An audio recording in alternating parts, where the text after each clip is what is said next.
Prosecution ಬಗ್ಗೆ ಯಾವ notice ಬಂದಿಲ್ಲ ಅಂತ ಬಾಗಲಕೋಟೆಯಲ್ಲಿ ಮುರುಗೇಶ್ ನಿರಾಣಿ ಸ್ಪಷ್ಟನೆ ಕೊಟ್ಟಿದ್ದಾರೆ. ನನ್ನ ವಿರುದ್ಧ ಲಿಖಿತ ರೂಪದಲ್ಲಿ ಆಪಾದನೆಗಳಿಲ್ಲ, ಯಾವುದೇ ನೋಟಿಸ್ ಬಂದಿಲ್ಲ ಅಂತ ಮುರುಗೇಶ್ ನಿರಾಣಿ ಹೇಳಿದ್ದಾರೆ. ತನಿಖೆಗೂ ಕೂಡ ಕರೆದಿಲ್ಲ ಅಂತ ಮುರುಗೇಶ್ ನಿರಾಣಿ ಹೇಳಿದ್ದಾರೆ. ಟಿಜೆ ಅಬ್ರಹಾಂ ದೂರಿನ ಬಗ್ಗೆ ಮುರುಗೇಶ್ ನಿರಾಣಿ ಸ್ಪಷ್ಟನೆ ಕೊಟ್ಟಿದ್ದಾರೆ. ಈ ಪ್ರಾಸಿಕ್ಯೂಷನ್ಗೆ ಪರ್ಮಿಷನ್ ಏನು ಕೊಟ್ಟರಲ್ಲ ರಾಜ್ಯಪಾಲರು ಮುಖ್ಯಮಂತ್ರಿಗಳ ವಿರುದ್ಧ, ಆ ಸಂದರ್ಭದಲ್ಲಿ ನಿರಾಣಿಯವರ ವಿರುದ್ಧ ಕೂಡ ರಾಜ್ಯಪಾಲರ ಮುಂದೆ ದೂರಿದೆ ಅಂತ ಹೇಳಲಾಗಿತ್ತು. ಆದರೆ ರಾಜ್ಯಪಾಲರು RTI ವರದಿಯಲ್ಲಿ ಅದನ್ನು ನಿರಾಕರಿಸಿದ್ರು.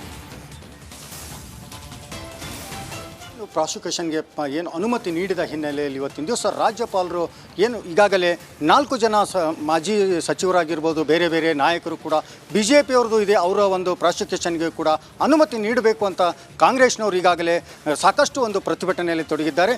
ಈ ಪ್ರತಿಭಟನೆ ವಿಷಯವಾಗಿ ಮಾತನಾಡೋದಕ್ಕೆ ಜೊತೆಗೆ ಯಾವ ಪ್ರಾಸಿಕ್ಯೂಷನ್ ಅನ್ನೋದ್ರ ಬಗ್ಗೆನೇ ನೇರವಾಗಿ ನಮ್ಮ ಜೊತೆಗೆ ಈಗ ಮಾಜಿ ಸಚಿವ ಮುರುಗೇಶ್ ನಿರಾಣಿ ಅವರಿದ್ದಾರೆ. ಅವರನ್ನೇ ಕೇಳಿ ತಿಳಿಯೋಣ ಏನು ವಿಷಯ ಅಂತ. 2022ರಲ್ಲಿ ನಾವು ಜಾಗತಿಕ ಬಂಡವಾಳ ಹೂಡಿಕೆದಾರ ಸಮಾವೇಶವನ್ನು ಬೆಂಗಳೂರಿನಲ್ಲಿ ಏರ್ಪಡಿಸಿದ್ದೀವಿ. ಅವತ್ತು ನಮ್ಮದೇ ಸರ್ಕಾರ ಇತ್ತು. ಇದೇ ರೀತಿಯಾಗಿ ಹಿನ್ನೆಲೆ 2010ರಲ್ಲಿ ಮತ್ತು 2012ರಲ್ಲಿ ಬಂಡವಾಳ ಹೂಡಿಕೆದಾರ ಸಮಾವೇಶವನ್ನು ಅತ್ಯಂತ ಯಶಸ್ವಿಯಾಗಿ ನಾವು ನೆರವೇರಿಸಿದ್ವಿ.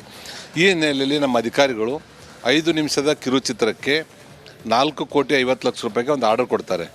ಇಡೀ ನಮ್ಮ ರಾಜ್ಯದ ಪ್ರಮುಖ ಸಂಗತಿಗಳನ್ನು ಮಲ್ಟಿನ್ಯಾಷನಲ್ ಕಂಪ್ನಿಯವ್ರು ಬರುವಂಥವ್ರಿಗೆ ತೋರಿಸ್ಬೇಕು ಅನ್ನೋಂಥದ್ದನ್ನು. ಅದು ನನ್ನ ಗಮನಕ್ಕೆ ಬಂದ ತಕ್ಷಣವೇ 4,500 ಕೋಟಿ ರೂಪಾಯಿ ಇವೆಂಟಿಗೆ ಖರ್ಚು ಮಾಡುವಂಥದ್ದು ಸರಿಯಲ್ಲ, ಇಷ್ಟು ದೊಡ್ಡ ರೊಕ್ಕ ಖರ್ಚು ಮಾಡಿ ಇಲಾಖೆಗೆ ತೊಂದರೆ ಮಾಡುವಂಥದ್ದು ಬೇಡ, ನಷ್ಟ ಮಾಡೋದು ಬೇಡ ಅನ್ನೋವಂಥದ್ದು ಹೇಳಿ ಅವತ್ತೇ 21 ಅಕ್ಟೋಬರ್ 2022ರಲ್ಲಿ ನಾನು ಕೈಗಾರಿಕಾ ಆಯುಕ್ತರಿಗೆ, ACS ಅವರಿಗೆ, CS ಅವರಿಗೆ, ಮುಖ್ಯಮಂತ್ರಿಗಳಿಗೆ ಪತ್ರ ಕೊಟ್ಟು ಅದನ್ನು ಸ್ಟಾಪ್ ಮಾಡಿಸ್ತೇನೆ. ಇವತ್ತು ನಾನು ಸನ್ಮಾನ್ಯ ಮುಖ್ಯಮಂತ್ರಿಗಳಿಗೆ, ಉಪಮುಖ್ಯಮಂತ್ರಿಗಳಿಗೆ, ಸಂಪುಟದ ಸದಸ್ಯರಿಗೆ ನಾನು ಒಂದು ವಿನಂತಿಯನ್ನು ಮಾಡ್ತೇನೆ. ನಮ್ಮ 4 ಜನ ಮಾಜಿ ಸಚಿವರ ಬಗ್ಗೆ ಅಥವಾ ಈಗಿರುವಂಥ ಕೇಂದ್ರದ ಸಚಿವರ ಬಗ್ಗೆ ನೀವೇನು ಆಪಾದನೆ ಮಾಡ್ತಾಯಿದ್ದೀರಲ್ಲ, ನಮ್ಮ ವಿಷಯ ಏನು ಅನ್ನುವಂಥದ್ದನ್ನು ನೀವು 7 ಕೋಟಿ ಜನರಿಗೆ ನೀವು ತಿಳಿಸಿ. ನಿರಾಣಿ ಅವರೇ, ಇಂಥದ್ದು ನೀವು ಕಿರುಚಿತ್ರ ಮಾಡೋದರಲ್ಲಿ ನೀವು ಭಾಗಿಯಾಗಿದ್ದೀರಾ, ಅದರಿಂದ 4,500 ಕೋಟಿ ರೂಪಾಯಿ ನಿಮ್ಗೆ ನುಕ್ಸಾನ್ ಆಗಿದೆ, ನಿಮ್ಮ ಮೇಲೆ ಬಂದಿರೋ ಆರೋಪ ಏನು ಅನ್ನುವಂಥದ್ದನ್ನು ನೀವು 15 ದಿವಸದಿಂದ ನಾನು ನೋಡ್ತಾ ಇದ್ದೇನೆ. ನನ್ನ ಮೇಲೆ ಯಾವುದೂ ಎನ್ಕ್ವೈರಿ ಇಲ್ಲ ಅನ್ನೋದು ಸಲುವಾಗಿ ನಾನು ಮೀಡಿಯಾ ಮುಂದೆ ಬಂದಿರಲಿಲ್ಲ ಮತ್ತು ನಾನು ಬೇರೆ ದೇಶದಲ್ಲಿದ್ದೆ. ಈ ಹಿನ್ನೆಲೆಯಲ್ಲಿ ನಾನು ಸ್ಪಷ್ಟವಾಗಿ ನಮ್ಮದೇನಿದೆ ನಿಮ್ಮ ಮೇಲೆ ಮಾಡ್ತಾ ಇರುವಂಥ ಆರೋಪ ಮೂಢ ಹಗರಣದಲ್ಲಿ ಈ ರೀತಿ ಇದೆ, SC/ST ನಿಗಮದಲ್ಲಿರುವಂಥದ್ದು ಆರೋಪ ಈ ಥರ ಇದೆ ಅನ್ನುವಂಥದ್ದನ್ನು ಉದಾಹರಣೆಗಳನ್ನು ಪ್ರೂಫ್ ಕೊಟ್ಟು ನಾವು ಹೇಳ್ತಾ ಇದ್ದೀವಿ.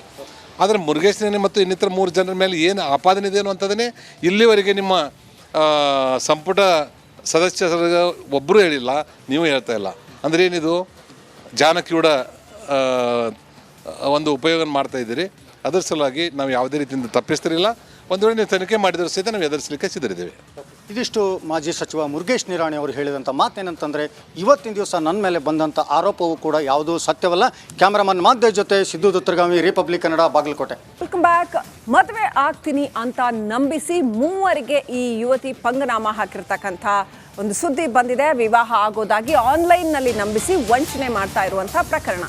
ಮದುವೆ ಆಗದ ಯುವಕರಿಗೆ ಈ ಮಹಿಳೆ ಟಾರ್ಗೆಟ್ ಮಾಡ್ತಾ ಇದ್ರು. ಆನ್ಲೈನ್ನಲ್ಲಿ ಮದುವೆ ಆಗ್ತೀನಿ ಅಂತ 7,40,000 ವಂಚನೆ ಮಾಡಿದ್ದಾರಂತೆ.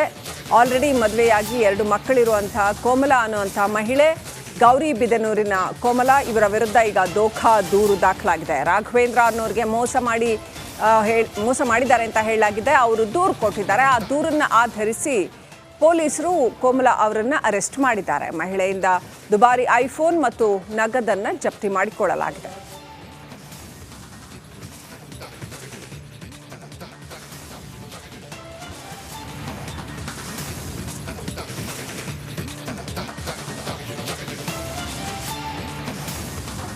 ಮದುವೆ ಆಗ್ತೀನಿ ಅಂತ ನಂಬಿಸಿ ಆನ್ಲೈನ್ನಲ್ಲಿ 7 ಲಕ್ಷಕ್ಕೂ ಹೆಚ್ಚು ಹಣ ವಂಚನೆ ಮಾಡಿದಂತಹ ಆರೋಪ ಹೊತ್ತಿರ್ತಕ್ಕಂಥ ಮಹಿಳೆ ಈಕೆ. ಗೌರಿಬಿದನೂರಿನ ಕೋಮಲ ಅನ್ನುವಂಥ ಮಹಿಳೆ.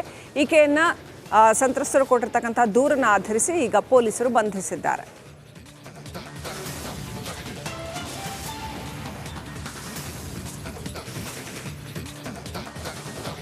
ದರ್ಶನ್ ಅಂಡ್ ಗ್ಯಾಂಗ್ ಜೈಲು ಸೇರಿದ್ದಾರೆ. ದರ್ಶನ್ ಅಂಡ್ ಟೀಮ್ ನ್ಯಾಯಾಂಗ ಬಂಧನ ಸೆಪ್ಟೆಂಬರ್ 9ಕ್ಕೆ ಅಂತ್ಯವಾಗುತ್ತೆ.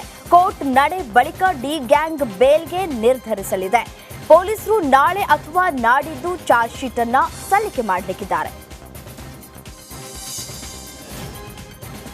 ಮುಡಾ ವಿಚಾರ ಸಂಬಂಧ ಗೃಹ ಸಚಿವ doctor G Parameshwar CM Siddaramaiah ಪರವಾಗಿ ಮಾತನಾಡಿದ್ದಾರೆ. ಮುಡಾ ವಿಚಾರದಲ್ಲಿ ಸಿಎಂ ಸಿದ್ದರಾಮಯ್ಯಗೆ ಯಾವುದೇ ಆತಂಕವಿಲ್ಲ. ಸಿಎಂ ಅಧಿಕಾರ ದುರುಪಯೋಗ ಮಾಡಿಕೊಂಡಿಲ್ಲ ಅಂದ್ರು. ಈ ವಿಚಾರದಲ್ಲಿ ಸಿಎಂ ಸಿದ್ದರಾಮಯ್ಯ ಸ್ಪಷ್ಟವಾಗಿದ್ದಾರೆ ಅಂತ ಹೇಳಿದ್ರು. ಏನಕ್ಕೆ ಆತಂಕ? ಅವರು ಭಾಳ ಕ್ಲಿಯರ್ ಆಗಿದ್ದಾರೆ in is mind and body, very clear is. ಇದರಲ್ಲಿ ನಂದೇನು ತಪ್ಪಿಲ್ಲಪ್ಪ. ಇದರಲ್ಲಿ ನಾನು ಯಾವುದೇ ರೀತಿಯಲ್ಲಿ ನನ್ನ ಅಧಿಕಾರವನ್ನು ದುರುಪಯೋಗ ಮಾಡಿಲ್ಲ ಅನ್ನೋದು ಸ್ಪಷ್ಟವಾಗಿ ಅವರ ತಲೆಯಲ್ಲಿದೆ ಮತ್ತು ಅದನ್ನೇ ಅವರು ಎಲ್ಲರಿಗೂ ಹೇಳ್ತಾ ಇರೋದು. ನಾನೇನು ತಪ್ಪು ಮಾಡಿಲ್ಲ ಅಥವಾ ನಾನು ಯಾವುದೇ ಕಾನೂನು ಬಾಹಿರವಾದಂಥ ಕೆಲಸ ಮಾಡಲಿಲ್ಲ.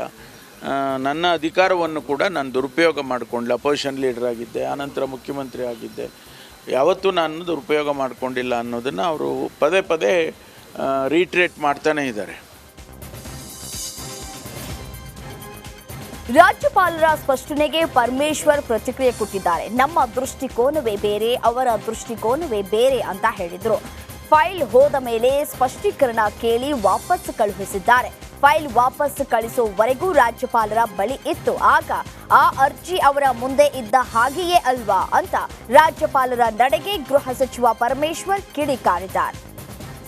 ನಮ್ಮ ದೃಷ್ಟಿಕೋನನೇ ಬೇರೆ. ಗವರ್ನರ್ ಹೇಳೋದು ಅವರಿಗೆ ಫೈಲ್ ಹೋದ ಮೇಲೆ ಅದಕ್ಕೆ ಅವರು ನಾವು ಲೋಕಾಯುಕ್ತಕ್ಕೆ ಕ್ಲಾರಿಫಿಕೇಷನ್ ಕೇಳಿ ವಾಪಸ್ ಕಳಿಸಿದ್ದೀನಿ ಅಂತ ಹೇಳ್ತಾರೆ. ಅಂದಮೇಲೆ ಕ್ಲಾರಿಫಿಕೇಷನ್ನು ವಾಪಸ್ ಬರೋವರೆಗೂ ಆ ಇಶ್ಯೂ ಏನೋ ರಿಜೆಕ್ಟ್ ಆಗೋದಾಗಲಿ ಅಥವಾ ಬಿದ್ದೋಗೋದಾಗಲಿ ಆಗಿಲ್ಲ ಅಲ್ವಾ? ಗೌರ್ಮೆಂಟ್ ಮುದ್ದೆ ಇದ್ದಂಗೆ ಅಲ್ವಾ ಅದು ಅರ್ಥ. ಅದನ್ನು ನಾವು ಅರ್ಥೈಸ್ಕೊಳ್ಳೋದು ಆ ರೀತಿ ಅರ್ಥೈಸ್ಕೊಂಡಿದ್ದೀವಿ. ಅವರು ನನ್ನ ಹತ್ರ ಇಲ್ಲ, ನಾನು ಕಳಿಸ್ಬಿಟ್ಟಿದ್ದೀನಿ ಅಂತ, ನನ್ನ ಹತ್ರ ಇಲ್ಲ, ಏನೂ ಇಲ್ಲ ಅನ್ನೋ ಥರ ಅವರು. ಸಿದ್ದರಾಮಯ್ಯ ವಿರುದ್ಧ ರಾಜ್ಯಪಾಲರು ಪ್ರಾಸಿಕ್ಯೂಷನ್ ನೀಡಿದ ವಿಚಾರ ಸಂಬಂಧ ದಾವಣಗೆರೆಯಲ್ಲಿ ಸಂಸದೆ ಪ್ರಭಾ ಮಲ್ಲಿಕಾರ್ಜುನ್ ಪ್ರತಿಕ್ರಿಯಿಸಿದ್ದಾರೆ. ಸಿದ್ದರಾಮಯ್ಯ ಅವರಿಗೆ ಜಯ ಸಿಗಲಿದೆ, ಅವರ ಪರ ನಾವಿದ್ದೇವೆ ಅಂದ್ರು. ಕೋರ್ಟ್ನಲ್ಲಿ ಇರೋದ್ರಿಂದ ಪ್ರಾಸಿಕ್ಯೂಷನ್ ಬಗ್ಗೆ ಕಾಮೆಂಟ್ ಮಾಡುವುದಿಲ್ಲ. ಸಿಎಂ ಸಿದ್ದರಾಮಯ್ಯ ಪರ ಇಡೀ ಹೈಕಮಾಂಡ್ ನಿಂತಿದೆ. ಈ ಆರೋಪದಿಂದ ಅವರು ಜಯ ಪಡಿತಾರೆ ಅಂತ ಸಂಸದೆ ಪ್ರಭಾ ಮಲ್ಲಿಕಾರ್ಜುನ್ ಹೇಳಿದ್ದಾರೆ. ಇದ್ರ ಬಗ್ಗೆ ನಾನು ಸದ್ಯಕ್ಕೆ ಏನು ಕಮೆಂಟ್ ಮಾಡಲ್ಲ, ಯಾಕಂದರೆ law will take its course ಅಂತ ಹೇಳಲಿಕ್ಕೆ ಇಷ್ಟಪಡ್ತೀನಿ. ಸಿಗುತ್ತೆ, ಡೆಫಿನೆಟ್ಲಿ ಸಿಗುತ್ತೆ. ಬಿಕಾಸ್ ನಾವು ದಾವಣಗೆರೆಯಲ್ಲೂ ಕೂಡ ಎಲ್ಲ ಜಿಲ್ಲಾ ಅಧ್ಯಕ್ಷರ ಜೊತೆಗೆ ಕಾಂಗ್ರೆಸ್ ಪಕ್ಷದ ಎಲ್ಲ ಪದಾಧಿಕಾರಿಗಳು ಸೇರಿಕೊಂಡು ಡಿಸ್ಟ್ರಿಕ್ಟ್ ಮಟ್ಟದಲ್ಲಿ ನಾವು ಕೂಡ ಸಿದ್ದರಾಮಯ್ಯ ಅವ್ರ ಜೊತೆ ಇದ್ದೀವಿ ಅನ್ನೋ ಒಂದು ಕ್ಲಿಯರ್ ಮೆಸೇಜ್ ಆಗಲೇ ಕೊಟ್ಟಿದ್ದೀವಿ ಈಗ. ಸೊ ನಾವೆಲ್ಲರೂ ಒಗ್ಗಟ್ಟಿನಿಂದ ಅವ್ರ ಪರವಾಗಿ ಇಡೀ ಸ್ಟೇಟ್ ಆಯಿತು, AICCನಿಂದ ಕೂಡ ಅವ್ರ ಜೊತೆಗೆ ಇದ್ದೀವಿ. ಚುನಾವಣೆಯಲ್ಲಿ ಆಮಿಷ ಒಡ್ಡಿ ಗೆಲುವು ಸಾಧಿಸಿದ್ದಾರೆ ಎಂಬ ಆರೋಪ ವಿಚಾರಕ್ಕೆ ಪ್ರಭಾ ಮಲ್ಲಿಕಾರ್ಜುನ್